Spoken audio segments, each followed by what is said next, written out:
অন্তর্বর্তী সরকারের সময়ে আমেরিকার সঙ্গে হওয়া চুক্তির বিষয়ে সরকারের পক্ষ থেকে কেউ জামায়াতের সঙ্গে কোনো আলোচনা করেনি বলে দাবি করেছেন বিরোধী দলীয় নেতা ও জামায়াতে ইসলামীর আমির ডক্টর শফিকুর রহমান।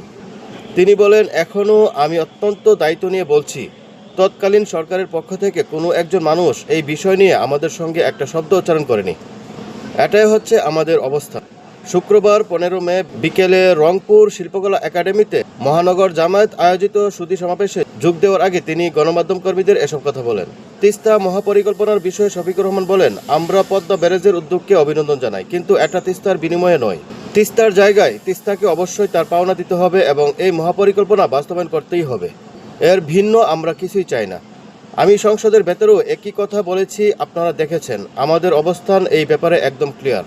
স্থানীয় নির্বাচন প্রসঙ্গ টেনে তিনি বলেন, আমরা একটা নির্বাচনমুখী দল, আমরা গণতান্ত্রিক পন্থায় এই দেশের নেতৃত্বের পরিবর্তন চাই। কাজে আমরা সব নির্বাচনে অংশগ্রহণ করেছি, এবারও আমরা স্থানীয় সরকার নির্বাচনের সব স্তরে অংশগ্রহণ করব।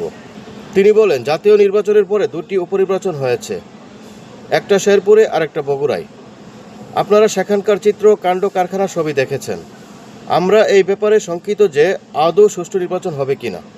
তবে আমরা জনগণকে অনুরোধ করব, জনগণ নিজের অধিকারের পক্ষে আরেকবার যেন সজাগ হয়, সোচ্চার হয়। একটা জিনিস মনে রাখবেন, সব রোগের ওষুধ হচ্ছে জনগণের ম্যান্ডেট। জনগণ জাগলে সব ঠিক হয়ে যায়।